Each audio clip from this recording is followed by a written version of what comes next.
I never thought a lullaby would be used as evidence against me in court. My husband, Jake, died 11 days after we found out I was pregnant. Not from an accident, from a brain aneurysm. 1 minute, he was laughing at a video on his phone. The next minute, he was on the kitchen floor, and I was screaming into the speaker a 911 call while trying to remember if he'd had a headache that morning. He was 31. I was 29. We'd been married for 4 years, and we had just painted the nursery a soft, stupidly optimistic shade of yellow called Buttercup Sundae. Jake picked it out. He said it looked like happiness tasted. After he died, I stopped painting. I stopped cooking. I stopped answering texts. I stopped existing in any real way and just became this hollow thing that went to doctor's appointments and drank protein shakes because chewing felt like too much effort. The only thing I didn't stop was posting. Not because I wanted attention. I've never been that person. But because at 2 a.m., when the house was so quiet I could hear the refrigerator hum and my own heartbeat, I needed to put my grief somewhere outside my own body. So I'd write things like, "Today I held Jake's hoodie and couldn't let go for 4 hours." Or, "I don't know how to be a mom when I can barely be a person." Stupid stuff. Honest stuff. The kind of raw, unpolished thoughts you'd only share with therapists or avoid. Turns out, the void was watching. My mother-in-law, Diane, had always been what Jake called intense. He said it with a laugh and a shrug, like it was just a quirky family trait. The way she'd reorganize your pantry without asking or call 3 times in a row if you didn't answer fast enough. I'd always tried to get along with her. I invited her to brunch. I remembered her birthday. I smiled through her unsolicited opinions about my haircut, my career, my decision to keep my last name. But after Jake died, something in Diane shifted. At first, I thought it was grief. She'd lost her only son. I told myself to be patient, to be kind, to let her cry on my shoulder even when I had no tears left of my own. She started coming over every day. She'd bring casseroles I couldn't eat and rearrange my living room furniture while I sat on the couch like a ghost. She'd stroke my hair and say things like, "You're so fragile now, sweetheart. You need someone to take care of you." I didn't realize until much later that she wasn't talking about taking care of me. It started with small comments. "You know, I could take the baby for the first few months. Give you time to heal." I told her no, gently at first, then more firmly. She'd nod and say she understood, and then bring it up again the next day. Then it became, "What if you just sign over temporary guardianship until you're feeling more like yourself?" I laughed because I thought she was joking. She wasn't. Then came the really strange stuff. She started asking about my medical records, my therapy sessions, whether I told my doctor about my dark thoughts. I told her my dark thoughts were about missing my dead husband, not about hurting myself or my baby. She'd purse her lips and say, "That's not what it looks like from the outside." I didn't know what she meant by that until the certified letter arrived. The letter was from a family court judge. Diane had filed for emergency guardianship of my unborn child. Her entire argument, 8 pages of legal jargon wrapped around a core of pure poison, was built on screenshots of my social media posts. She'd printed every single one. Highlighted phrases like, "I don't know how I'll do this," and "Some days I can't get out of bed." She'd attached a statement from a grief counselor she'd found online, someone who'd never met me, claiming that my post showed signs of potential postpartum depression before birth, which isn't even a real diagnosis. She argued that I was emotionally unstable, that I couldn't provide a safe environment, that my baby would be better off with her. I remember reading the letter on my kitchen floor, the same spot where Jake had collapsed, and feeling something crack open inside me that wasn't grief. It was rage. Pure, white-hot, shaking rage. This woman had watched me bury my husband. She'd held my hand at the funeral. She'd sat in my living room and watched me sob into a pillow. And then she'd gone home and screenshotted my pain and handed it to a judge like a weapon. The court date was 3 weeks later. I showed up with a lawyer my mom found for me, a no-nonsense woman named Cynthia who'd been practicing family law for 30 years and had absolutely no patience for Diane's theatrics. Diane showed up with her own lawyer, plus a binder full of printed posts, plus a stack of character references from her bridge club friends who'd never even met me. The judge was a tired-looking man in his 60s who'd probably seen every flavor of family dysfunction. He read Diane's petition, looked at my social media posts, looked at Diane, and then looked back at me. He asked me one question. "Ms. Cole, do you feel capable of caring for your child?" I said, "Yes, Your Honor. I'm grieving, but I'm not broken." He dismissed the case in under 15 minutes. He told Diane, very plainly, that grief is not a form of unfitness, and that being sad about losing your husband does not make you a bad mother. He also suggested, less plainly but very clearly, that she should be ashamed of herself. Diane's face went through about 6 emotions in 2 seconds: shock, fury, humiliation, then back to fury. She stormed out of the courtroom without looking at me. Her lawyer apologized to me quietly on the way out. I went home and changed my locks. I blocked Diane's number. I blocked her on every social media platform. I told my mom, my friends, my neighbors, if Diane shows up, you call me immediately, and if I don't answer, you call the police. I thought that was the end of it. I thought she'd been embarrassed enough to back off. I was wrong. The birth was hard. 37 hours of labor that ended in an emergency C-section. My son Eli came out screaming, which the nurses said was a good sign, but all I could think was that Jake should have been there. He should have been the one cutting the cord. He should have been the one crying in the chair next to me. Instead, it was my mom holding my hand and my best friend, Tess, waiting in the hallway with coffee and terrible hospital snacks. I was exhausted and medicated and overwhelmed, but when they put Eli on my chest, something clicked back into place. For the first time in 8 months, I felt like I had a reason to keep going. The hospital stay was supposed to be 2 days. It turned into 3 because Eli had some trouble feeding, but the nurses were wonderful, and my mom stayed overnight in the chair next to my bed. On the second night, around 11 p.m., a nurse came in looking uncomfortable. She said, "There's a woman at the front desk claiming to be your mother-in-law. She's demanding to see the baby." My blood went cold. I hadn't told Diane I was in labor. I hadn't told anyone who might tell her. But Jake's cousin Laura, who I'd always liked, who I thought was safe, had posted a vague, excited to meet the newest family member status on Facebook. Diane had seen it. Diane had called every hospital in a 50-mile radius until she found me. I told the nurse, "She is not allowed anywhere near me or my son." The nurse nodded and said she'd handle it. 20 minutes later, I heard shouting from down the hall. Diane's voice, loud and shrill. "I have a right to see my grandson. That's my son's baby. You can't keep me from him." Security escorted her out. She spent the next hour calling the hospital operator over and over, demanding to be let back in. They eventually had to block her number. I thought that was rock bottom. It wasn't. When Eli was 4 months old, I went back to work. I'm a graphic designer, and my boss had been incredibly patient, but I couldn't afford more unpaid leave. I found a daycare called Little Sprouts that had great reviews, security cameras, a keypad entry system, and a strict policy about pickup authorization. I filled out the forms carefully. Approved pickup people were me, my mom, and Tess. No one else. I put Diane's name on a separate sheet labeled, "Do not allow under any circumstances." I handed it to the director personally. She assured me they took safety very seriously. The first 2 weeks were fine. Eli was thriving.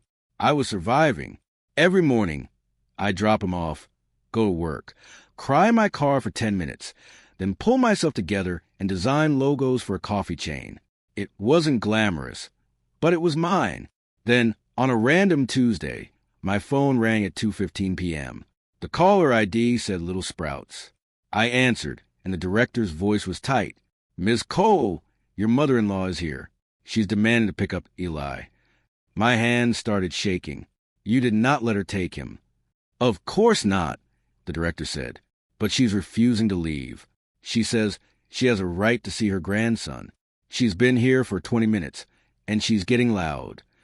I told her I was on my way, hung up, and ran out of the office without telling anyone. I drove faster than I should have, ran red lights.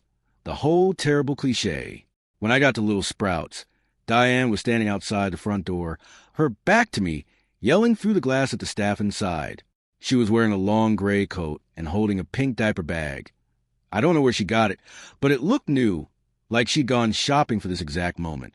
I got out of the car and said her name, just Diane. She spun around, and for a second, her face went soft, almost hopeful. Then she saw my expression, and her eyes hardened. "You," she said, "you're keeping him from me." "I'm keeping him safe," I said. "You need to leave. Now." She stepped closer. I stepped back. "He's my grandson," she said, her voice cracking. "Jake's son. I have a right to hold him, to know him. You're stealing that from me." "You tried to take him from me before he was even born," I said. "You filed a court petition. You call me unfit. You don't get to pretend you're the victim here." Diane's face twisted. The softness disappeared completely, replaced by something harder and colder. "You're unstable," she said. "Everyone sees it. Those posts you made. The things you wrote. No stable person writes things like that. I was trying to protect that baby from you." I laughed. I couldn't help it. It was that or start crying. "You were trying to steal my child. There's a difference." She lunged, not at me, at the door. She grabbed the handle and yanked, but it was locked. She started pounding on the glass with her fist, screaming, "Give me my grandson. Give him to me." Inside, I could see the director holding Eli, his little face confused but not crying yet. One of the teachers was already on the phone, probably with the police. I stepped between Diane and the door. "The police are coming," I said. "You need to leave before they get here." She stopped pounding and looked at me. For a long, horrible second, neither of us spoke. Then she smiled. It wasn't a happy smile. It was a kind of smile that tells you someone has already decided to hurt you and is just waiting for the right moment. "This isn't over," she said. Then she turned around, walked to her car, and drove away. The police arrived 10 minutes later. I filed a report. The daycare gave me a written statement and footage from their security cameras. I took all of it to Cynthia, my lawyer, and she filed for a restraining order the next day. The judge granted it within a week. Full no contact. No coming within 500 feet of me, my home, my workplace, or Eli's daycare. Violation would mean immediate arrest. I thought that would be the end. It wasn't even the beginning of the end. The restraining order didn't stop Diane from finding other ways to reach me. She couldn't call or text, but she could send letters. The first one arrived 3 days after the order was granted. It was handwritten on lavender stationery, and it smelled like her perfume, something floral and overpowering. The letter said, "I understand why you're scared. Grief makes us do irrational things. But I forgive you. Whenever you're ready to let me back in, I'll be here. A grandmother's love never fades." I saved it in a folder my lawyer had given me labeled evidence. The second letter came a week later. This one wasn't forgiving. It said, "You're destroying Jake's legacy. He would be disgusted by your behavior. You were always too sensitive, too emotional. I see now why my son never looked happy in those photos with you."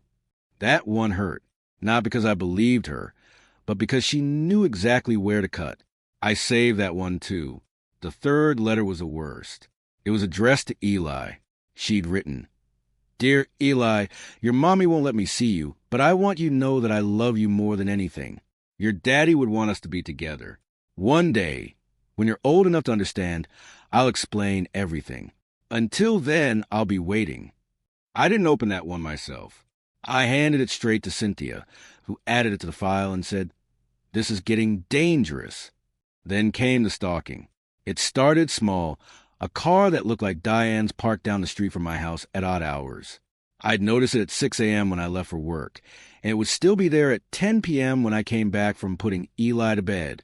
I called the police, but by the time they arrived, the car was gone. A few days later, I found a stuffed bunny on my front porch. No note, no tag, just a white bunny with a pink bow. I knew it was from her because she'd given Eli's father a similar bunny when he was a baby. Jake had told me about it once, laughing about how he carried it everywhere until it fell apart. I threw the bunny in the trash and installed floodlights and cameras around my entire property. The cameras caught her 2 nights later. At 3:17 a.m., Diane walked up my driveway, stood at my front door for almost a full minute, and then left a single rose on the doormat. She didn't knock. She didn't ring the bell. She just stood there, staring at the door like she could see through it. I watched the footage on my phone from my bedroom, my heart pounding so hard I thought I might wake Eli. I called the police again. They took the footage and said they'd issue a warning, but since she hadn't technically violated the 500-foot rule, my front door was 490 feet from the street, and she'd parked on the street, there wasn't much they could do except document it. I started sleeping with Eli in my bed. Not because I wanted to. I'd always been careful about safe sleep, but because I was terrified she'd find a way inside. My mom offered to move in permanently. I said yes. The escalation happened on a Thursday. I was at the grocery store with Eli in the cart, trying to remember what Jake used to put in his chili, when I turned down the pasta aisle and saw Diane. She was standing at the end of the aisle, holding a box of spaghetti, staring directly at me, not pretending to shop, not looking at labels, just staring, like she'd been waiting for me to show up. I froze. Eli was babbling happily, grabbing at a bag of tortellini. Diane started walking toward me. Not fast. Slow, deliberate, like she had all the time in the world. I turned the cart around and walked the other way. But she followed. I went down the cereal aisle. She followed. I went past the dairy section. She was right behind me, close enough that I could smell her perfume. "You can't run from me forever," she said. Her voice was calm, almost pleasant. "I'm not the villain in this story, Katie. I'm the grandmother who loves her grandson. One day you'll see that." I stopped walking. I turned around and looked her in the eye. "If you come within 500 feet of me again, I will call the police, and you will go to jail. Do you understand?" She tilted her head, like I was a child who'd said something cute. "You're so dramatic. I'm just grocery shopping. You followed me here. It's a small town." She smiled.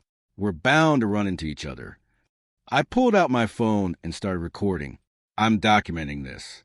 You're currently about 15 feet away from me, which is a violation of the restraining order. I'm sending this to my lawyer." Her smile flickered. For just a second, I saw something real underneath. Anger, maybe, or fear. Then she smoothed her face back into that pleasant mask and said, "You're making a mistake."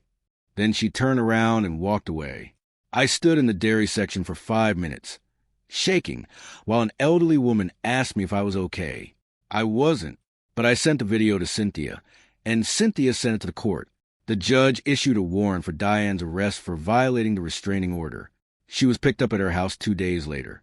I thought jail would be the end. I thought handcuffs and a mugshot and a night in a holding cell would finally make her realize that she'd crossed a line that couldn't be uncrossed.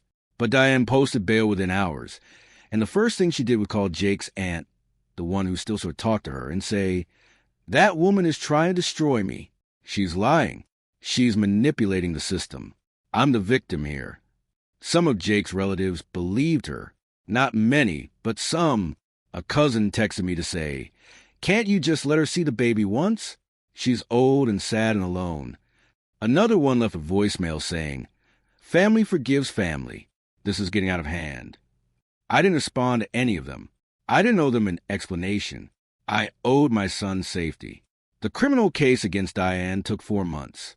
She was charged with stalking and violating a protective order.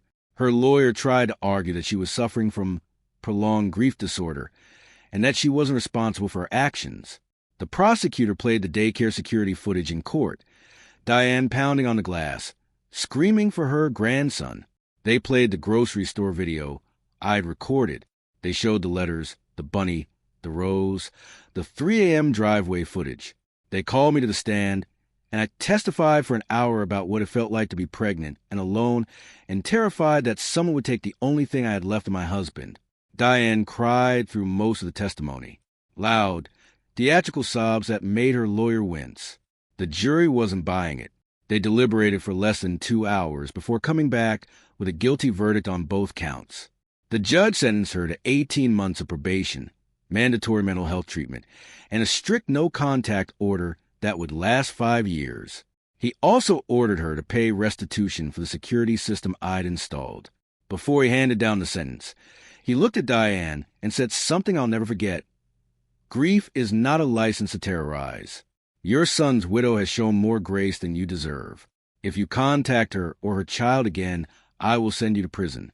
Do you understand? Diane nodded, still crying, but I didn't believe the tears anymore. I hadn't believed them for a long time. That was 8 months ago. Diane's been quiet since the sentencing. No letters, no late-night driveway visits, no roses. I don't know if it's the threat of prison or the mandatory therapy or just exhaustion, but for now, she stopped. Eli is almost 2 now. He says mama and ball and up. He has Jake's laugh, that same surprise hiccuping sound that always made me smile. He doesn't know Diane's name. He doesn't know that his grandmother tried to take him from me before he was born, or that she stood outside his daycare screaming, or that she spent a year turning my grief into a weapon. Maybe one day I'll tell him, or maybe I won't. Maybe I'll just let him grow up knowing that he is loved, fiercely and completely, by the people who showed up for him without conditions or court orders. Jake's dad, Richard, is still in our lives. He comes over for Sunday dinners. He taught Eli how to blow bubbles and how to bang on a toy drum in a way that makes me regret every life choice that led to that drum being purchased. He doesn't talk about Diane much, but when he does, he just shakes his head and says, "She was always like that." I just didn't want to see it. I don't hold it against him. We're all just doing the best we can. My mom still lives with us. She says it's temporary, but I caught her looking at real estate listings in my neighborhood, so I think she's not going anywhere. I'm glad. Eli deserves to grow up surrounded by people who would never dream of hurting him to fill their own emptiness. I still post on social media sometimes, but not the way I used to. I keep it light. Photos of Eli eating spaghetti with his hands. Videos of him trying to put his shoes on the wrong feet. I don't share the hard nights anymore. The ones where I still wake up reaching for Jake's side of the bed. The ones where I cry in the shower so Eli doesn't hear me. Those thoughts stay in my journal now, or in the texts I send to Tess at 2 a.m. I learned the hard way that some voids are not safe. Last week, Eli found Jake's old baseball glove in the back of the closet. He put on his hand. It swallowed his whole arm, and ran around the house yelling, "Ball, ball." I sat on the floor and watched him, and I thought about how Jake would have loved this. How he would have cried happy tears at Eli's first steps, his first word, his first terrible attempt at a somersault. How he would have been the best father in the world. Diane almost took that from me. She almost took my son, my peace, my ability to trust. But she didn't. I'm still here. Eli is still here. And every day that passes without her shadow at my door is a small, quiet victory. I don't know if she'll come back when the no-contact order expires.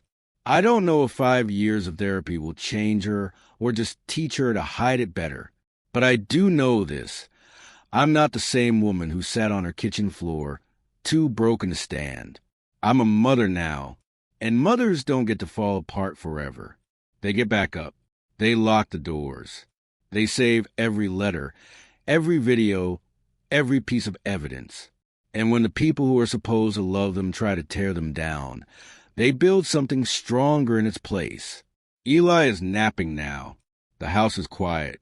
The cameras are on. My mom is in the kitchen making chili. Jake's recipe, the one I couldn't remember in the grocery store that day. I can smell the cumin and the garlic. And for a second, I almost believe he's still here. Grief doesn't end, but neither does love. And love, I've learned, is the better protection.